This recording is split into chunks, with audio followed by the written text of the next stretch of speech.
Hey, it's Nikki. If you're tuning into this podcast, chances are high that you experience at least occasional moments of overwhelm, resistance, lack of inspiration, and general WTF, can I even do this moments. Yes? Well, I made something for you. It's called the Naptime Empire Survival Guide, an email and audio series specifically curated to help you shift out of overwhelm, comparison, hiding in the bathroom, and back into inspired aligned action. We're talking unfiltered stories and insights from entrepreneurial moms who get this life, plus tried and tested tools to use when your brain is full, your energy's drained, and you could use some help getting your spark back. It's all delivered right to your inbox, organized neatly in emails that you can store up for a rainy day and come back to as often as you need to. As a fun bonus, you'll also get an invite to join my private Facebook community so you can get behind the scenes scoop on the Naptime Empire's book and first dibs on my most recent offers as they come to life. Visit naptimeempires.com/guide to secure your copy, and I'll meet you in your inbox. All right, now back to the episode. You're listening to the Naptime Empires podcast with my mom, Nikki Elledge Brown. Mom, your show's on. Thanks, bud. I got it from here. Welcome to the Naptime Empires podcast, refreshingly honest conversations on the realities of parenthood and entrepreneurship. I'm your host, Nikki Elledge Brown.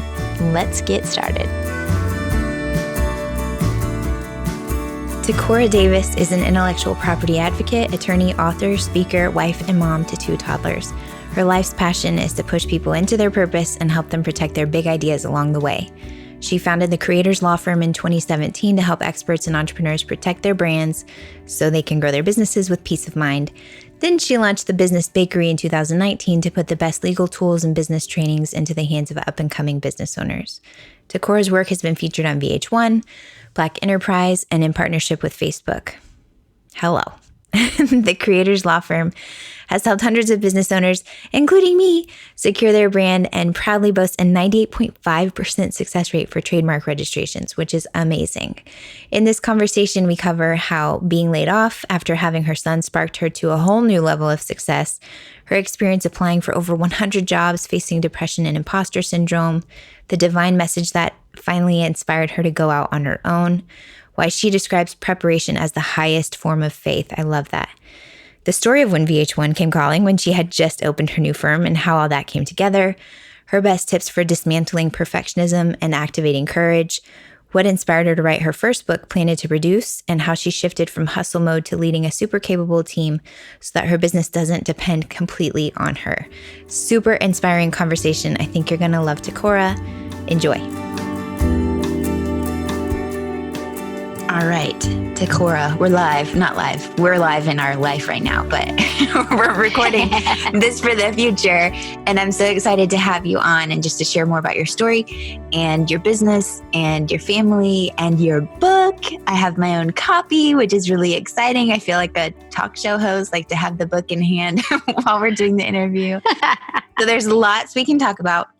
Before we actually dive in, though, I would love it if you just set us up with the context of your own Naptime empire, like how you started your own business, when in the timeline that came along, as opposed to when your 2 little ones came along. That way we kind of know the background before we dive into more details. Of course, I'd love to share. So I'm Ticora Davis. I'm the founder of the Creators Law Firm. We are a boutique intellectual property law firm, and we help experts and entrepreneurs protect their brands so that they can grow their business with peace of mind. I started my Naptime empire January 2017.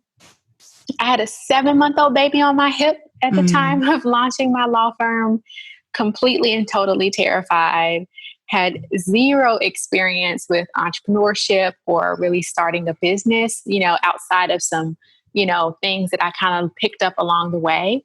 And it's just been such an amazing ride for the past 3.5 years of just slowly growing something. What I love about entrepreneurship is like we literally have these ideas in our head and we're like, this is what I want to do and I'm going to do it. And we create things that never existed before. And about, I would say maybe a year into having the firm, I got, pregnant with my second, and I ended up having my daughter in 2018. So that was different, starting with a 7-month-old baby.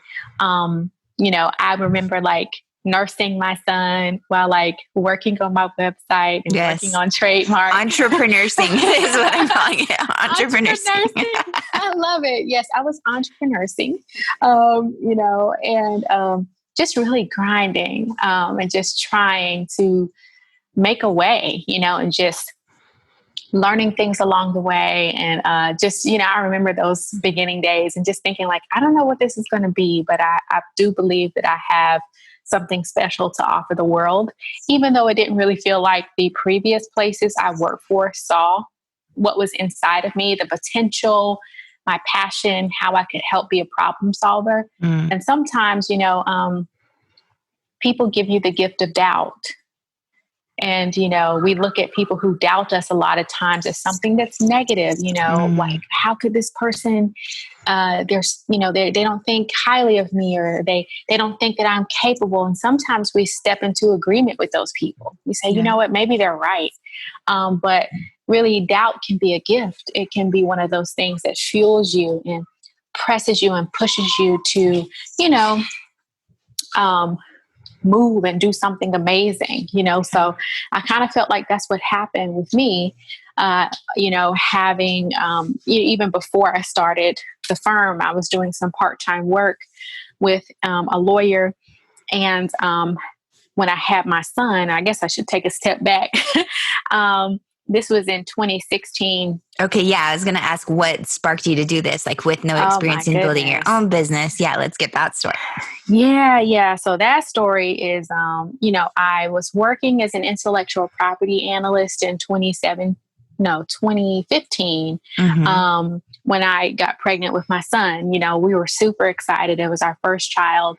And, shortly after finding out I was pregnant, I was actually laid off, because they were downsizing the company. So everybody was getting laid off. So I said, okay, and my husband was like, hey, kick your feet up. Like, I'll take care of you. Like, it's going to be fine. And I'm like, no, I need a job. Like, I didn't want to just rest. And that probably would have been the best thing to do at the time. But for me, I'm just like, no, I was raised to be like gung-ho, independent, super focused. And I just never saw myself like, just kind of being a homebody, even though that would have been great. I was pregnant, like, why not? Yeah. So I ended up like kind of hitting the pavement, still putting out applications. And I got an interview with a local, and I'm in Charlotte, North Carolina. I got an interview with a local entertainment law firm, and I was so excited. I was like, this is the perfect job. I get to work with creatives and artists, and this is exactly who I want to work with. And, he saw that I was pregnant, and he still hired me. And I was like, this is amazing, Yeah. And shortly after I started working there, I realized this was like a terrible place, meaning that the supervising attorney would like yell at us and cuss at us. Oh, wow. He like even got in my face one time, and keep in mind, I'm like 6-7 months pregnant, so he's like, it just felt like every day I'm walking on eggshells. And I knew that I was carrying my son. And I said, you know what, Ticora, this is just, this guy is crazy, but I almost felt like I needed to be there. I had to be there. I almost felt like it was the only choice I had, really, because I made it my only choice. And so, I continued to, go in there every day and knowing what I knew. And I just said, I'm not going to internalize what he says. I don't want my son to feel, his harsh words and things like that. I just said, you know what, I'm just going to go in and make the best of it. And I did good work while I was there. Went on maternity leave. This was like in the summer, or getting into the summer of 2016, or the spring. Had my son in May. And 9 days after I had my son, I thought, okay, I guess I'm going to go back into this work environment. And again, I was a baby attorney, meaning like I only had been licensed for maybe a year. Mm. Hadn't had much legal experience. So my self-confidence in my skills and also in my experience was fairly low. So I think that was driving a lot of my decisions of, okay, maybe I should stay, because of this particular reason, Yeah. And I called him or I emailed him and I said, hey, I can actually start taking some cases, and he responded. He was like, hey, I'm glad you reached out. I want to talk to you on the phone about you coming back. And so I'm holding my newborn baby, like 9-day-old baby in my arms. And we're talking on the phone. He's like, why you've been gone? I really thought about this. And, I no longer think you're fit for the success of this firm. Oh, wow. I think you should stay home and focus on healing and get over your pregnancy brain. Oh, wow. And, it just felt like someone hit me in the stomach. My husband, I had him on speakerphone, so my husband heard him, and I really didn't know what to say in response to that. I just said, you know what? Thank you for the opportunity. Good luck. Best wishes with everything. And so, I kind of looked at my son like it's my little baby, like in my arms. And, I said, okay. And I kind of just relaxed for the next month or so. A lot of people were saying, well, why didn't you sue him? And, I'm like, guys, I just had a baby. Right. I didn't want to, I had gained 50 pounds, my body, I felt like a different person. And I was a new mom. My body was different. My self-confidence wasn't that high. I wasn't sure if he was actually right.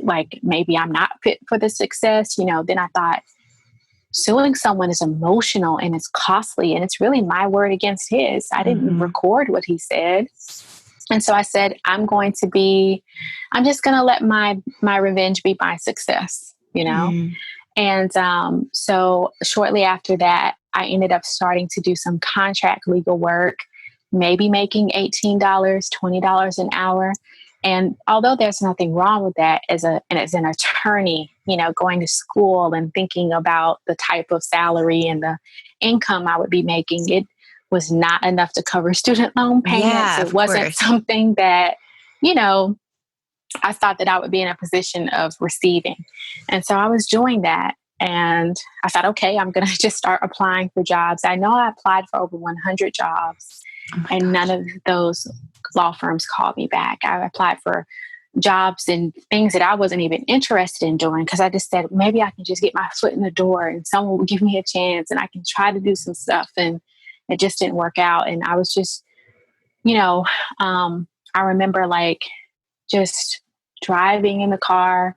Well, actually before, no, I know. Yeah, I was driving in the car. I was taking Miles to a doctor's appointment in October 2016.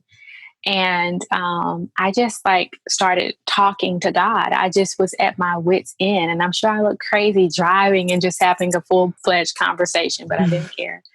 And I was just like, God, I've applied for over 100 jobs. I'm knocking on all these doors. You're not opening any door for me. And I know that you can, just as evidenced by what has happened in my life in the past. And I just said, are you trying to say that I'm supposed to open my own law firm? Let me get this straight because I know you've got options. And what I'm hearing you say is this is right. not And, it was like a peace that just washed over me when I asked the question. And sometimes that's how God communicates with me, just like a peace. And I just said, oh my gosh, I told you I totally didn't want to do that, God. That's not what I want to do. I told you this, in law school, I was like, I'm never opening my own law firm. Yeah. No way. I just was not interested. So I was just like, fine. I just submitted. I just said, fine. I said, well, I'm not calling it the law office of Ticora Davis. We need to have a different name. What am I going to call this place? And I started driving. He said, and this is the only time I've heard the audible voice of God. He said, you're my lawyer, the Creator's lawyer. And so that's why it's called the Creator's law firm. It's God's law firm.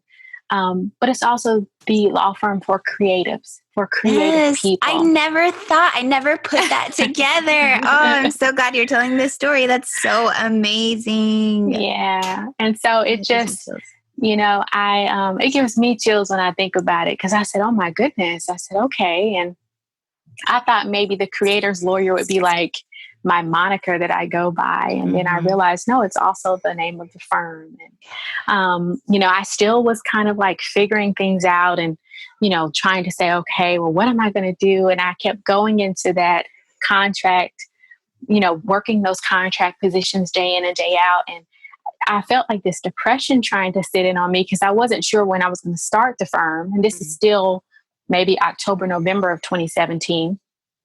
And I'm like, and I had the name of the firm and the idea. I remember feeling like that depression trying to come in on me. And there's this planner, the Simplified Planner by Emily Lee. And I had like a little bit of extra money. So I bought the 2016 planner like in the middle of the year, because the planner at the time was a little pricey for me, but it was like half off because half the year was gone. The year was half off, yeah. So I grabbed it up. And so I just that was something that brought me a little joy. And as I felt like that depression trying to weigh in on me, like, Ticora, you're not going to find a way out of this place. Like, this is where you're going to be. Like, you think you want to start a law firm, but look at where you're at. You're only making $20 an hour. You don't have any experience. You haven't even filed one trademark, and you want to call yourself a trademark attorney. And I just felt like all of those thoughts just hitting me. And I looked down at the margins of the planner. And in the margins of the planner on that day, there was a quote by Abraham Lincoln that said, "The best way to predict the future is to create it." And it just in that moment, I just simply changed my mind. I literally was like, okay, I'm going to predict my future. I'm going to create my future. And so I remember like hopping up, and I went, and they like had these like legal pads, and I grabbed one of those.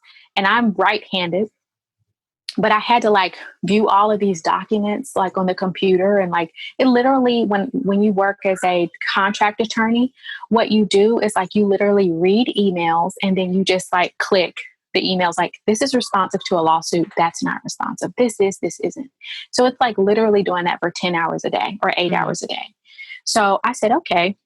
I like moved my mouse to my left hand and I took the pencil or the pen in my right hand, and I literally just started writing. I was like, the Creators Law Firm is going to be the premier law firm. It's going to be an intellectual property law firm, and I'm going to serve creative entrepreneurs and small business owners. We're going to be the go-to law firm, and people are going to be happy to work with me, and my employees they're going to feel safe and amazing and validated. And I began to write out like what I wanted, even though like I totally felt inadequate about even doing what I do now and having built what I built.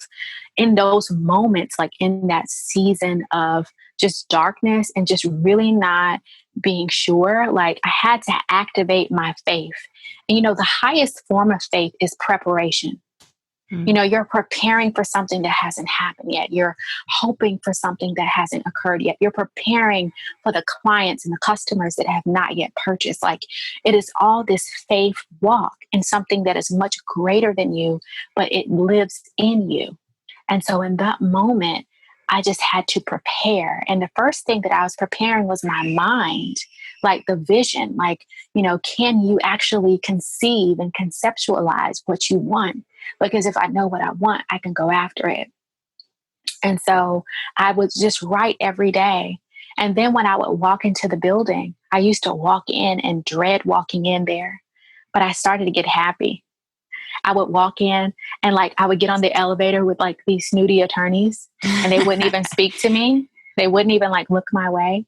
And in my head, I would say, they don't even know who they're on the elevator with. They don't like, even know. They are like on the elevator with one of the greatest trademark attorneys in the world. Like I'm a multimillionaire and they're on the elevator with me and they don't even realize it. Like I literally would say these things and I would walk off the elevator with such confidence. That's what I was carrying inside of me, because sometimes when you encounter people who and you're like, man, they're where I'm at, you start to look at yourself and compare. Yeah. And I was like, I'm not doing that.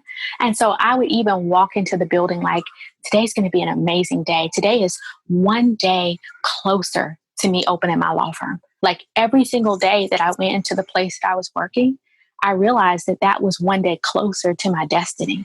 So you can only get happy if you begin to think, well, I'm just one step closer to my destiny if I just have to go through this process. Yeah. And I'm so thankful for that tough season, that hard season, because it allows me to understand what other people are going through and encourage them, because I have a spiritual gift of encouragement. And so it allows me to tell someone, I know where you're at. I've been there, and this is what you can do. And this is how you can pull yourself through. And these are like tangible things that, it might seem silly, but they actually work. And then you have to put work with the faith. In December of 2016, my pastor called me up to the front of the church. And, I had made plans to launch the firm 8 months later. I said, I'm going to launch in August 2017. My son will be a year old. I'll be able to save up money, because I'm like, well, you're not making that much money. It's hard to invest in branding and all that type of stuff. And I said, I think I'll need maybe $10,000 saved to do this. And my pastor called me up to the front of the church, and he said, God says, make haste. Open your law firm as fast as you can. He's going to send you clients from all across the country, all across the world. People will want to buy your law firm. They'll want to join your law firm. And my eyes were as big as saucers. And I'm looking at my pastor like, what? This is not the plan. Couldn't you have said this like in private, like not in front of everybody? When my husband and I were leaving the church that day, he was like, wow, no. He was like, wow, that was pretty amazing what he said. And I was like, I know, I got to start this business. He was like, well, when are you going to do it? I was like right now. Like, that's what he said. Like, I'm going to do it right now. And my husband was like, huh? It was like a week or two before Christmas. So I think I had like an extra like $300 that I was like using towards the firm to save up. And I said, okay, let me file my LLC paperwork. It was just like $125, and I had to pay the bar like $50 for something. And I was like, I need a website. Like, people are going to have to like hire me. And so I like went on Squarespace and started putting my website together. And then I like bought Photoshop. I'm like, I don't even know why, but I thought, well, maybe I could just design stuff in Photoshop, which was silly. And, I said, let me get my Facebook page together. And so I got a Facebook page, and, I got like, I was preparing because I was still waiting to get that approval to actually have the business. And I was doing all this like over, December, like Christmas time, New Year's time. And I got confirmation that everything was, a thumbs up January 16th. No, actually January 12th. And I said, okay, I'm going to launch January 16th. It was like Dr. Martin Luther King's birthday, the holiday. It was the day after my mom's birthday. And I said, I think this is a good time. It's a good time to launch. Yeah. And so I ended up just launching the firm. I did like a press release, and I sent it to all my friends and colleagues, because I was like, well, people need to know what I'm doing. And, I said, okay, let me just start trying to, hit the social media streets, because that was free advertising. And I certainly didn't have money to invest in, all this marketing and stuff. Yeah. And a week later, I got a phone call, which actually a little less than a week later, I got a phone call from some producers at VH1, and they needed an attorney to come on one of their shows to advise one of the clients. Yeah. Wow. They were my first client. Oh but what's really sweet about this story is the reason why VH1 found out about me is because I had a colleague that I went to law school with. And he went to high school with the colleague I went to, law school with. He went to high school with the producer at VH1, and they reached out to him like, hey, I know you're a lawyer. We need like an IP lawyer, business entertainment lawyer. Do you know anybody? And he's like, oh, well, Ticora just opened her firm. So, yeah, her. And what's crazy is, I was like, thank you so much for passing this along to me. And I'm still like doing this contract work. this contract legal work. And so he was like, hey, just want to let you know that those producers will be calling you. I hope something exciting comes from it. I was like, thank you so much. I really appreciate you. And he was like, yeah, they asked me like who I knew. And the only people that I knew that did this type of law were you and the guy you used to work for, the guy who fired me, right? And he said, but I don't like him. So I wasn't going to tell him about this opportunity. Wow. And so that was amazing. So literally like 2 weeks after I opened the firm, I was doing this recording for these reality TV stars for VH1. And I literally had first they were going to fly me to New York. Because I was like, I don't even have an office. I was pretending, They were like, actually, we'll just come to your office and shoot. I was like, about that. I'm like, I just started calling my mentors that I went to law school with. I was like, there's this opportunity, and I was like, I don't know where to do it at. I don't have an office. Maybe I can borrow an office, And there were people who were really generous. Yeah, you can use my office. And then I ended up contacting my mentor, and her mentor was a former judge, and the former judge, she owned this mansion. And, the mansion was where people could come and they would have corporate events and weddings and stuff like that. It was really pretty. And she was like, sure, you can use our place. So in the VH1 recording, it's this beautiful place. It looks like it's like a chandelier. It looks super legit. And people are like, this is your office? I'm like, no, that's not. But today it sure is. Right. So, it was so cool. But yeah, and from there, the show didn't come out until 4 months later. So I still had to hit the pavement. So I was like, okay, I know this show is coming.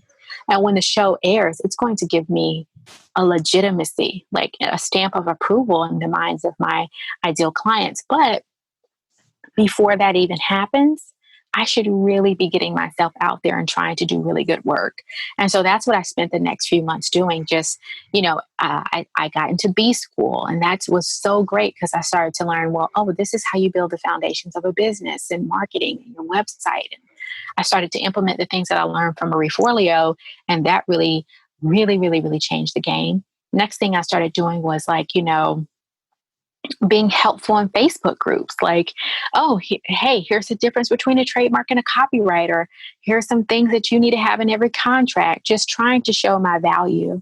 And so, then when the show aired, everyone was like, oh my gosh, just sharing, because the whole prior months, I really just made it a point to be helpful. So when people saw me on TV, it was like, right. Oh my goodness, I know her. She's been so awesome.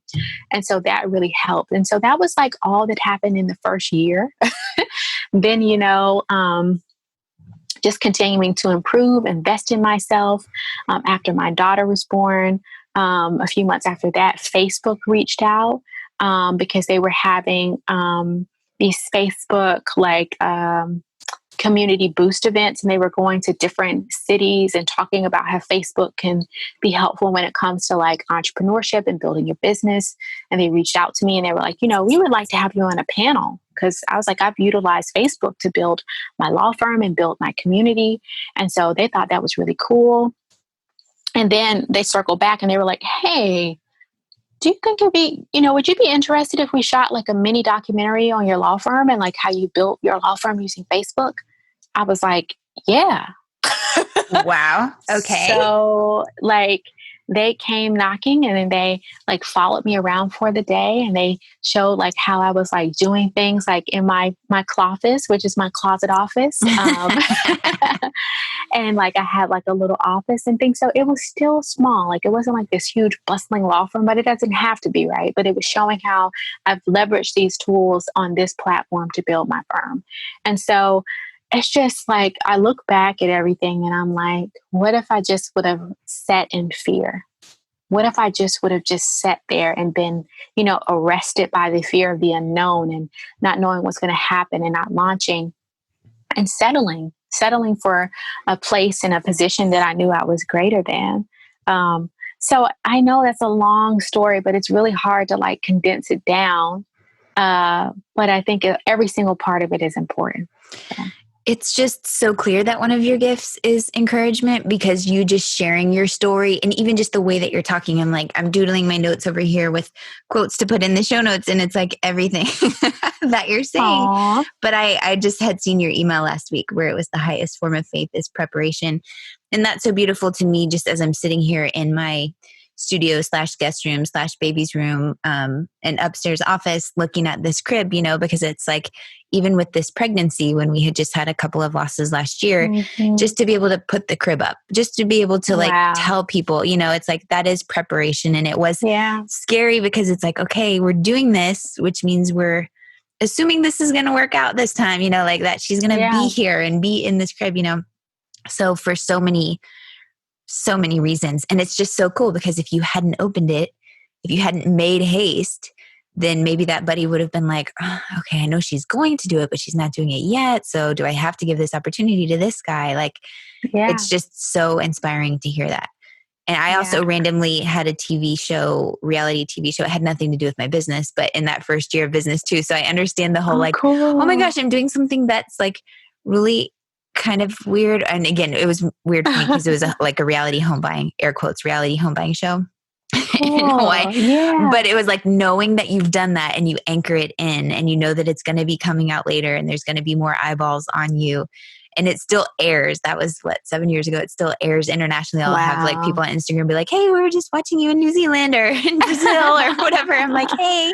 But it's just funny because it's like it anchors it in. And I'm also just so inspired about when you said when it shifted on the way to the doctor's office and you had that peace wash over you. I just get it because it's like, then there's a little pep in your step, even though you don't know what the next step is going to be. It's so beautiful how you turned that experience at the contract work into like, you had that anticipation because you were feeling pulled forward by the vision, which is so powerful because it's not about our circumstances necessarily changing, but our perceptions changing and what we're seeing and moving forward. So I'm grateful for every bit that you just shared.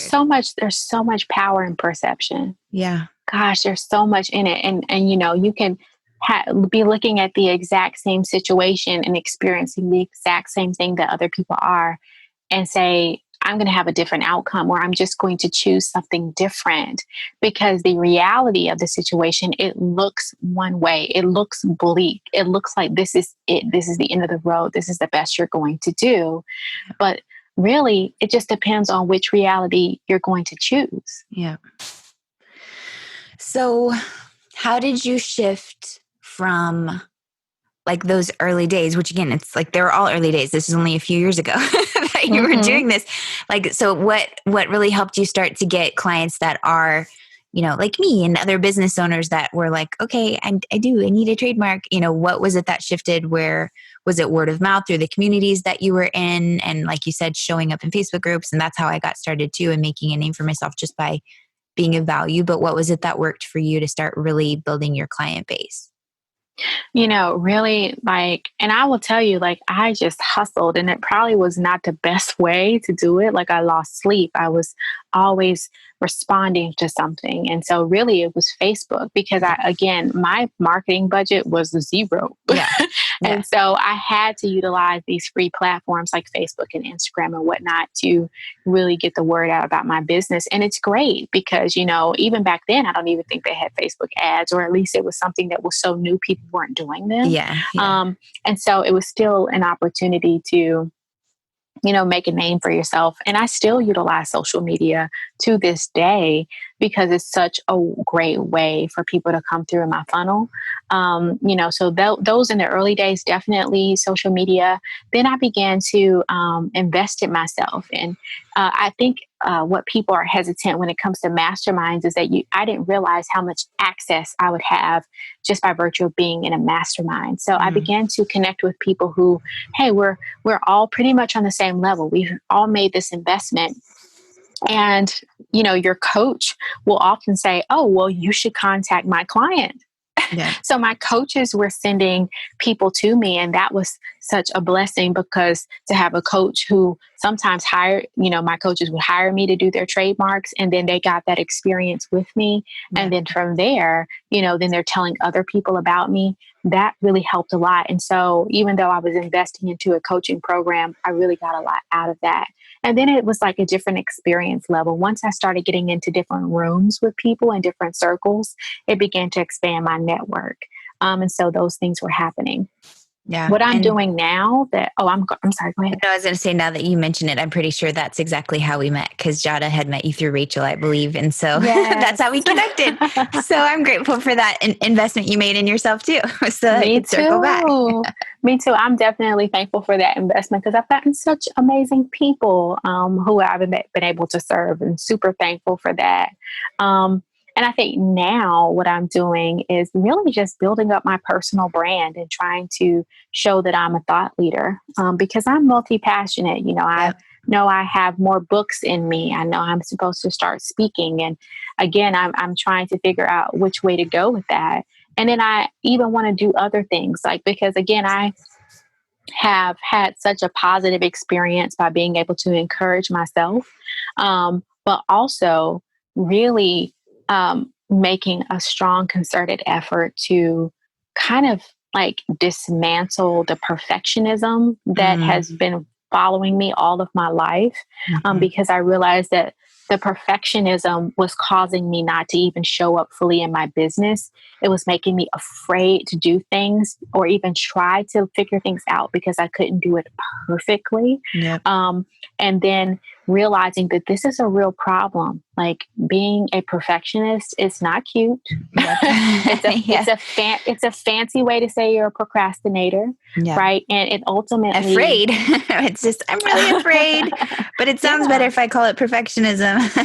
Right. And I was realizing shortly thereafter, as I began to read different books like The Big Leap by Gay Hendricks. I still need to finish that book. I'm still, like I said, a recovering procrastinator, but or not. You got what you needed, and that's fine. That too. Ooh, you got what you needed. Yeah, I got what I needed. Boom. Yep. But one of the things she said in the book that really, really changed like how I viewed fear, because the fear and the procrastination is all just wrapped up in one. And she said that the same like brain like functions and synapses and like offshoots and whatever it is like that's shooting off in your brain when fear is coming, it's like the same thing that happens when you activate courage, except that courage holds on 1 minute longer. And if you began to like look over your life and you think of like, when did I have courage? Like, and it may have been when you got up to do a speech in front of like, an entire community of people, or it could have been like just clicking the button to publish that new website or that new business. You probably were very afraid. You probably like palms were sweating. You're like, your breathing was getting labored. All of that happened, but you said, I'm just going to do it and I'm going to push past the fear. And so anytime I feel fear, which can also show up as resistance, I also know that like I'm actually, much closer to actually accomplishing what I want to accomplish if I just like hold on for a little bit longer, if I just actually do what I'm supposed to do. And so, along that business journey and really kind of learning these lessons, I'm just pouring that out in my personal brand on Instagram at Ticora Davis. And it's really helping people to shift from like being hustlers to saying, okay, can I operate my business as a CEO? And what does that look like? Like, what are some real tools and tips and things that can help me? Because many women, especially, and I speak from the perspective of a Black woman, many of us are just plagued by this fear, and then also plagued by the fact that we are just going to be the ones to do it all. I'm going to do everything. I don't need a VA. I don't need a designer. I don't need other people. It's just going to be me, me, me, me, me. Yeah. And that was me about a year ago. And that was me until my father passed away. My daddy died last May. And it devastated me. I mean, when I got the call that morning, like I literally went through every emotion in 5 minutes. My husband said, I've never seen anything like that, from you screaming to stomping to like punching the air. And I was like, I did that? He was like, baby, you were like this ball of emotion, Yeah. And, I'm planning a funeral. And in the midst of planning a funeral, I'm taking client calls.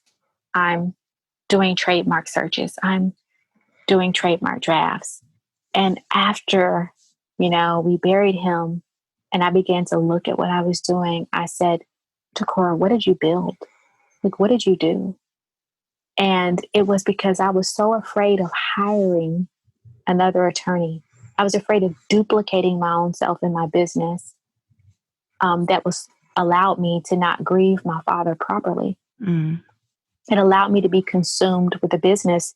And I realized that this thing that God had given me to be a blessing and provision was a burden, and I was bound to it. And I really had this awakening that things really needed to change. And I have really good friends who really validated that as well. And they were saying, now is that time to shift things. And so I made that decision at the beginning of this year, January 2020, to hire a part-time attorney. And it's been such a blessing to have other people to come in and do the work that I do and be able to serve my clients more effectively and efficiently. And I didn't know whether or not this was working until, unfortunately, I had another great loss in February of 2020, which was my sorority sister, one of the people who's like super close to me. Like we've known each other for the past 15 years. Yeah. And she passed away. And I literally just couldn't function. I just said, I can't show up. I can't do anything. And my team was like, it's okay. We're going to take care of it. And so things were still getting done. And I didn't have to be present like I was before. I could literally just pause. And that had never happened before. And so there's just a lot that I've learned, honestly, in the past year of just losing a lot of great people that I love dearly, also building, my business, but really shifting into a role of really being a CEO and thinking like one. And it's just an everyday journey, it definitely is. Well, thank you for sharing that, because it's in those moments, like those catastrophic, make you feel all the feels, huge life shifting moments where it does put everything back into perspective, right? And that's one of the gifts of grief and loss and all of that, because it just, on the big scales of like literally losing someone that you love, and then on the smaller scales of just having like a wake up call or a close call of some kind, where then it makes us actually look and reflect. And I feel like, again, that's divine order. And that's the way to really shake us up, to be like, hang on a second, is this really the way that you want to go? And it doesn't make any of it wrong, right? Because like you, I was in hustle mode in the early years too. And to the point, like my husband was so confused how I could be on Facebook, but I was working. I'm like, that's how I met literally all my clients. I promise I'm working and not just playing. Well, okay, sometimes I'm just playing around on Facebook.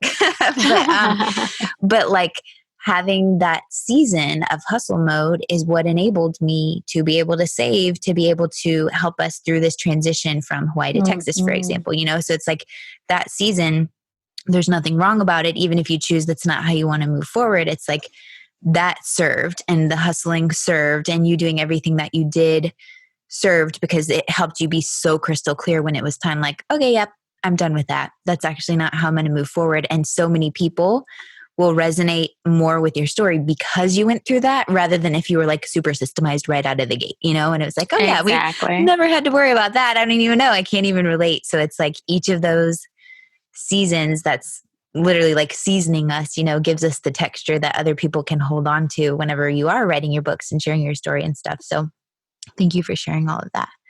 Thank you. Speaking of the support, actually, I want to ask, so what was the kid situation like? Like, is your husband home? Were you both working? Were you working from home? Was he working out of the home? Like, how did you manage childcare over these first few years? Building? Yeah. And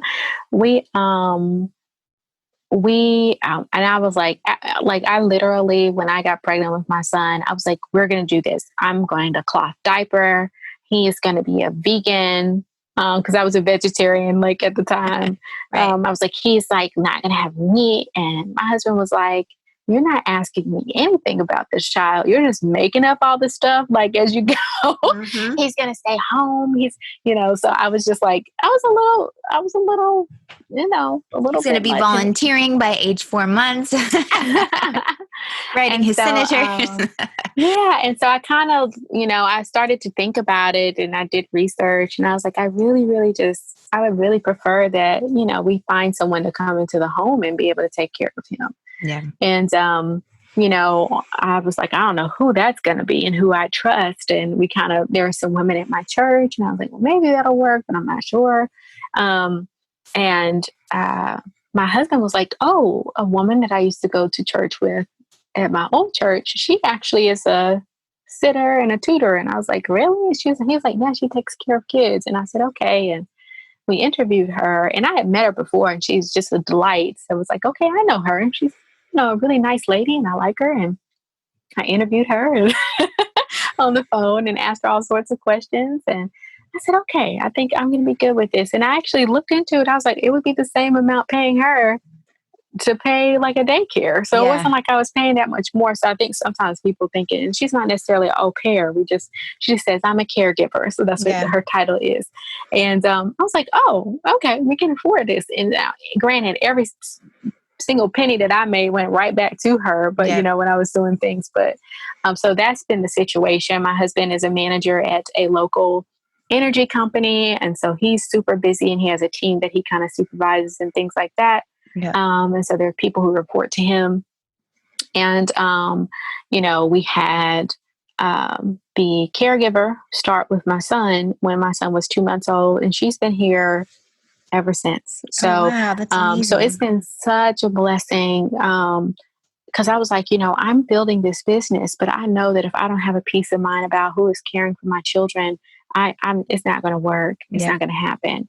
And so even in the midst of the pandemic, I asked her, I was like, I want you to feel comfortable. Do you want to continue to come? And she was like, yeah, we keep our circle small. Yeah. And so she's been able to continue to come. And honestly, I'm thankful that we are able to continue to provide her with a job.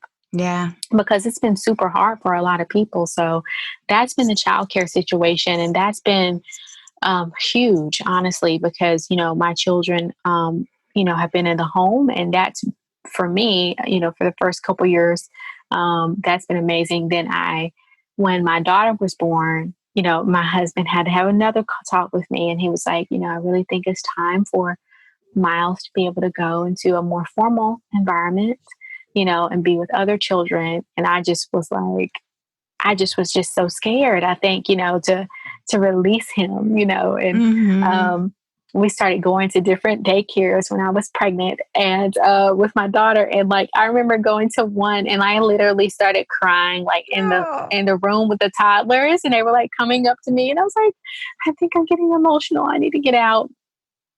And I ended up getting in my car and I was just crying. My husband was like, baby, this is just the first place we went.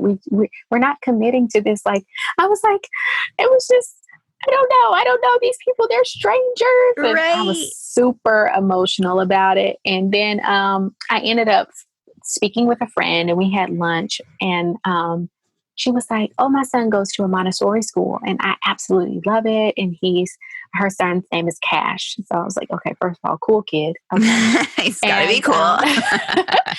And she said that, he has been in a Spanish immersive classroom. So he understands Spanish. And I was like, what? So I went and I checked the place out and I was like, this is it. I loved it. I loved their approach. I felt comfortable, small classrooms. And so, as my daughter came, that crazy story of her coming, we were able to have him in a Montessori school, and that was great. And so it's been awesome. So my daughter was being kept, still by the same wonderful woman who was keeping my son, my caregiver. And then Miles started Montessori school, and it was just so awesome. So awesome. Having a referral makes it so much easier. With Bryson, it was the same, where my sister-in-law had my niece at this in-home childcare provider where she could have maybe, I think, max 6 kids and 2 under 2 at any given time. And it made it so much easier, right? Almost because you just have decision fatigue and there's all these options. And if you literally don't know anybody, and of course, many people do that and that's fine, but it sure does help if you can ask friends who have kiddos that they wouldn't be sending them to a place that they didn't feel great about. That makes it so much easier. Exactly. So with how old are they right now? At the time we're recording this, it's July. I don't know when this is going to be airing some point this year, but in July 2020, how old are they now? My son just turned 4. Okay. And my daughter is turning 2 August 2nd. I know. Amazing. Okay, so preschool, and then she's still at home. Well, or are they both home right now? Well, They're obviously, both home literally, right Miles is home now. today. We had to chat with him a little while ago. Yes. Enjoying his apple. And so, I just, in light of the virus and everything like that, I just said, you know what, we're just going to keep you guys home and we're just trying to figure it out. It's like, I didn't think that it would be like this. And so I'm still honestly trying to figure out what's best. I want Miles to continue to get that Spanish. So I'm trying to find something that could be helpful to continue to pour into him, and so I don't want him to lose what he has. And my Spanish is just rusty. Yeah. So hopefully and I'm just like, okay, we're going to homeschool. And we were just not ready for this, but this is what I feel we have to do. And so that's what we're preparing to do. Totally. Same over here. Just adding that into the mix, especially because we're about to have a newborn. And so, but Diki was at a Spanish speaking, like immersive preschool too. And so I just let them know and picked up his stuff last week. And they're like, I totally understand. There's just so many things that, especially again, at the time we're recording this in July, where it's just, who knows what's happening. It's a rock and a hard place for people who really would love to be able to get back to work or need to be able to, or they're working and they just have to figure it out. Like it's just such an up in the air kind of place, but it does just make you feel so extra thankful that we had a few years lead time to be creating these businesses that give us that flexibility and the privilege of that, because it's like, wow, pronounced in 2020. Big time, big time, big time. I'm so thankful for it. Okay, so before we go, I just wanted to ask you about your first book. As you said, there are many more to come, but planning to produce. Like I said, I've got my copy. What was that like? What sparked you to write it? What was the process like? And how does it feel to have it out in the world now? Planning to produce 7 shifts to activate your creative soul. The process in writing it, I feel like it was a healing process for me. Yeah. I began to really go through and think, what were all these shifts that I needed to make to get to the point where I am now? From the point of that, like, unsettling, uncertain, almost like depression state of just not knowing who I was and what is my purpose and what have I been put here for, to actually, actually just thriving in my purpose and prospering and just knowing like this is what happens when you step out on faith. It's been such a wonderful, wonderful work of just labor of love. And I always tell people that this book is my seed in your ground. It's just me doing what I do to encourage people to really go after their God-breathed purpose. I understand that, and I don't think that people really realize this about procrastination and perfectionism. They're really all sent here to rob us of our legacy. It's just a slow death to your legacy when you procrastinate, and it allows you to be arrested and not make any significant progress towards your goals. And to me, really uncovering the links between the two, it makes perfect sense that I help people protect their brands because I'm helping you protect your legacy. And so, I didn't understand the tie and how it all came through to even my encouragement and my, really helping people see the value in their ideas, because these things they're divine. They're downloaded into us so that we can go forth and do great things in the world. And so it's not even a book so much about law, which I thought would be like my first book. It's really more about purpose and how you can produce, and how a lot of people feel that when they are in this dark season and dark place that they are buried. When you're buried, there's no intention of you coming back up or you pulling that thing back up. It's like, I'm putting it in the ground to die and decay. But when you are planted, it's with the sole purpose of producing. And so it's all about the perception of where you're at. And so many people don't realize they're planted. They don't realize that that's the season in which they're in. And there are things that can happen from one season to the next and the next that will prepare you to grow and expand and get rooted. And so the book really talks about those different seasons and how you can get through each one. And I've heard people say they've read it in a day, that they read it over and over again, that they go back to certain things because it really helps them understand, where they are. That's amazing. And just the beginning. And I'm so grateful for everything that you have shared, that you let yourself be planted to produce, that you're doing the work that you're doing. And I'm just like, wow, the fact that it's only been 3 years since you started your own. I'm just really excited to see where you go from here. I'm excited to have a seat along to watch this continue to grow and evolve, because as your story grows and as your experience grows, it's so clear how you're just like, okay, sure. Yep. All right. I'm going to help with that now because I've learned that. I've integrated that. I've embodied that. Okay. And it does go so far beyond. And though I do love the link between all of it about protecting your legacy in the Creators Law Firm, Creators Lawyer, Ticora Davis. Thank you so much for everything. Is there anything that we haven't covered? Just any final words of wisdom or encouragement that you want to share with our fellow Naptime Empire Builder? I think we've covered a great deal of everything. I just want to leave everyone with the encouragement that, I always tell people that their ideas are valuable before other people want them. A lot of people see the value in what it is that they do when they see someone else doing something similar. I had that same idea. Yeah. This person is doing this and doing that. Just know that the things that you are dreaming about, that you see yourself doing, that you feel called to do, that is already valuable at the moment that it was placed inside of you. It was valuable at its inception.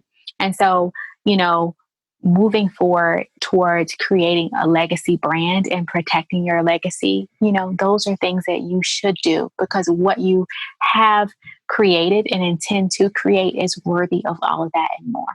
And so I will end on that. All right. Beautiful. And I'll put all the links to everything, including the book, in the show notes. And then if you want to just tell us in audio form where we can find you, the best place to connect with you online. Of course. The best place to connect with me online is on my Instagram page. You can find me at Ticora Davis. I love Instagram and pouring into folks there. And so that would be the best place to connect with me. Alternatively, you can also connect with me at creatorslawfirm.com if you're interested in one-on-one legal services. Perfect pants. Thank you, Ticora. Please tell Miles thanks for his patience.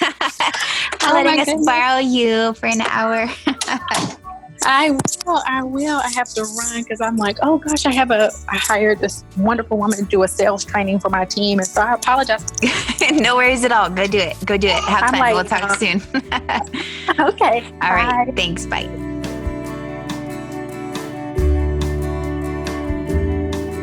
All right, homework for this episode.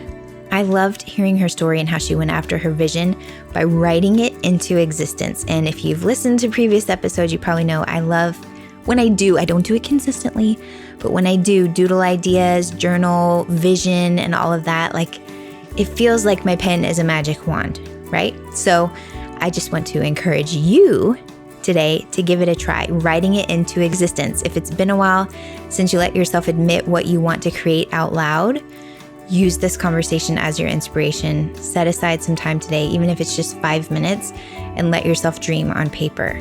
As always, take a screenshot, tag us in your Instagram story. She's at Ticora Davis. I'm at Nikki L.H. Brown.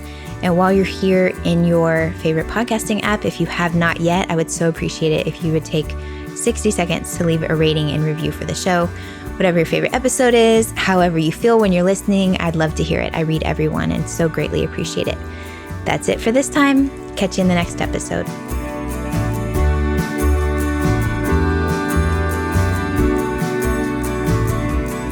This show may be over, but the conversation is just beginning. Head on over to naptimeempires.com/Facebook so you can join my free... Wait, did I say free?